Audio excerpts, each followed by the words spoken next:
তেরাবির নামাজ পড়াইয়া কোনো হাফিজ সাহেবকে আপনি তেরাবির নামাজ পড়াইয়া তাকে পয়সা দেওয়া যায়জ না। তেরাবির নামাজ পড়াইয়া পয়সা দেওয়া হারাম। তেরাবির হাদিয়া নেওয়া, হাদিয়া নেওয়া হোক আর বেতন হইয়া নেওয়া হোক, যেটা নেওয়া হোক না কেন, তেরাবির নামাজ পড়িয়া পয়সা দেওয়াও হারাম, নেওয়াও হারাম।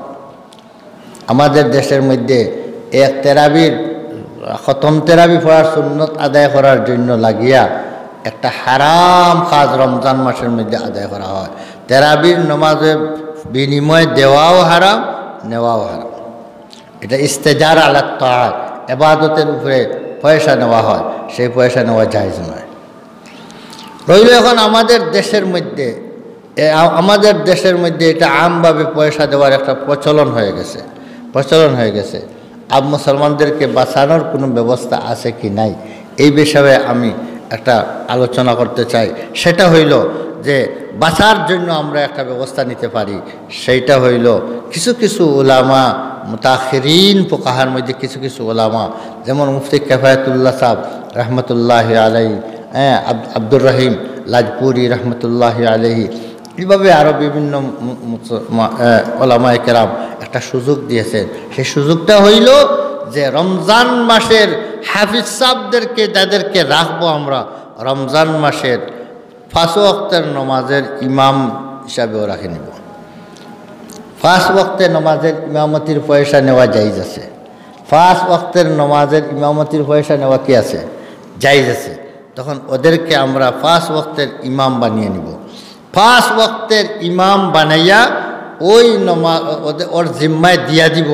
তেরাবির নমাজও উনি পড়াইবেন। কিভাবে জিম্মা দিব? বলে আপনি নমাজ, আপনার যে ইমাম, আমরা এই 5 ওয়াক্তের নমাজ, আরও তো যদি আমাদের ইমাম থাকেন, 5 ওয়াক্ত ইমাম আছেন, তাহলে উনাদেরকে সানি ইমাম বানিয়ে নেবেন। যদি ইমাম থাকে না তো ফুল ইমাম, আর যদি ইমাম থাকে তাহলে সানি ইমাম। আর ওদের জিম্মায় 5 ওয়াক্তের নমাজের মধ্যে কিছু নমাজ ওদের জিম্মায়ও দিয়া দিবেন। তুমি পড়াইতে হবে ফজরের নমাজ, তুমি পড়াইতে হবে এশার নমাজ। এইভাবে ফরজ নমাজের কোনো 1-2 ওয়াক্তের জিম্মাদারিও তাদেরকে দিয়া দিবেন। তখন জিম্মাদারি দিলে উনি হয়ে গেলেন গিয়ে ফরজের ইমাম। আর ফরজের ইমামের জন্য বেতন দেওয়া ফুকাহায়ে কেরাম জায়েজ বলেছেন। আর আমরা নমাজের ক্ষেত্রে উনাকে বলবেন একথা যে আপনি হাফিজ সাহেব, আপনার জন্য 1 খতম কোরআন শরীফ তেরাবির নমাজে পড়া সুন্নত। আমরা যারা হাফিজ সাহেব নাই, আমাদের দায়িত্ব হইল 1 খতম কোরআন শরীফ শোনা সুন্নত।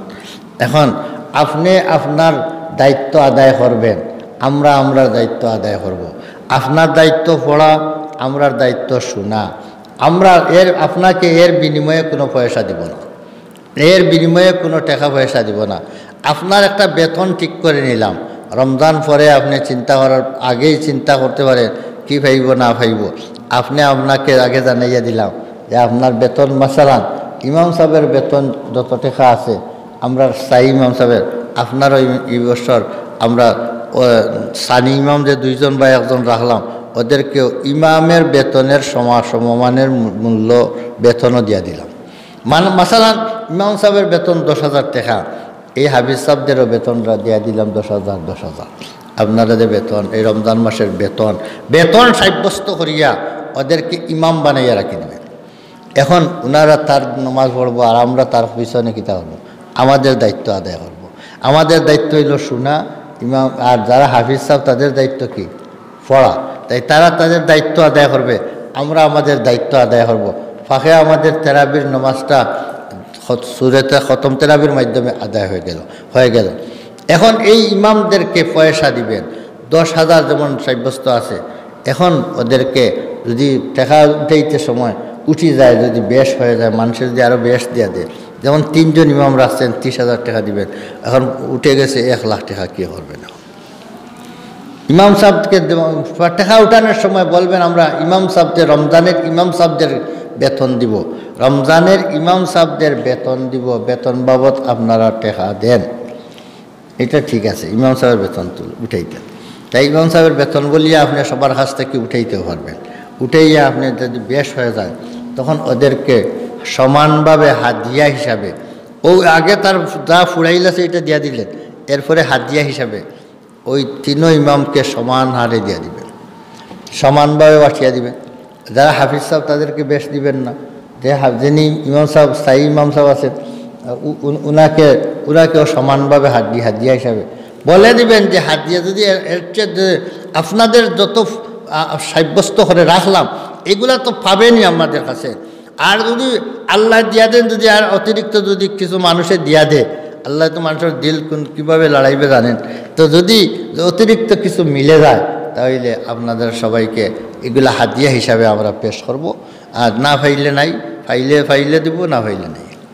কি বলেন? এইভাবে বলার পরে যদি হাফিজ সাহেব মানিনে আর মানিয়া যদি ইমামতি করে, তে একগুড়ো ফুকাহায় হানাফিয়া মুতাখিরিনের মতে এই হিল্লা করলে তেরাবির পয়সা, তেরাবির ফাঁকে দিয়ে তো তেরাবিও তো পয়সা ফড়াইয়া পয়সা পাইল, ইমাম সাহেব পয়সা হইল, এই ফাঁকে দিয়া আপনার পয়সা দিয়া হাফিজ সাহেবকে পয়সা দিতে পারবেন, ইমাম সাহেবকেও পয়সা দিবেন। এই সুরতে নামাজ পড়লে আশা করা যায় হারাম হবে না, আশা করা যায় হারাম হবে না। আমাদের হারাম থেকে বাঁচার ব্যবস্থা আছে না নাই, কিন্তু সরাসরি ডাইরেক্ট কোনো ইমাম সাহেবকে হাফিজ সাহেব হাফিজের জন্য রাখছেন, তেরাবির জন্য, আর সারা মাস পুরার পরে ওকে মাস পড়ার পরে আপনি উঠাইলেন, বললেন তেরাবির পয়সা দেও, তেরাবির পয়সা দেও বলে সাদা করলেন, দিয়া সবার হাতে তেরাবির পয়সা উঠাইলেন, অথচ তেরাবির পয়সা দেওয়া জায়েজ নয়, জায়েজ নয়। আপনি তেরাবির কথা বলিয়া উঠাইলেন পয়সা, এটা বিলকুল ভুল একটা রাস্তা চলতেছে। রমজান উপলক্ষে সওয়াবের দিনের মধ্যে হারাম কাজের ছড়াছড়ি চলছে, এই জন্য বাঁচার একটা উপায় হিসাবে আমি আপনাদের সামনে এই মশলাটা বললাম। যারা এটারে আপনারা ফলো করবেন, আশা করা যায় আল্লাহ আপনাদেরকে মাফ করবেন এই হিলার মাধ্যমে। কিছু কিছু উলামায়ে কেরাম আবার খুব শক্ত, এরা এই হিলার মাধ্যমেও এটারে জায়েজ বলেন না। আমি বলি উম্মতকে মুসিবত থেকে বাঁচানোর চিন্তা করো, মুসিবত ফেলার চিন্তা করো না। এই জন্য এটা এই দেশের মধ্যে কোরআনে খতম কোরআনের হাফিজ বা বন্ধ হয়ে যাইবে, যদি খতম তেরাবি বন্ধ হয়ে যায়, হাফিজ তেরাবির খতম পড়িয়া পয়সাও যদি কোনো সুরতে তার মিলে না, যে হাফিজ বনার আগ্রহ কমে যাইবে। তাই হাফিজ বনার আগ্রহ দেওয়ার জন্য কিছু উলামায়ে কেরামের ফতোয়ায় যেটা কোনো মতে হালাল আছে, ওই রাস্তাও গ্রহণ করাটাই ভালো হবে।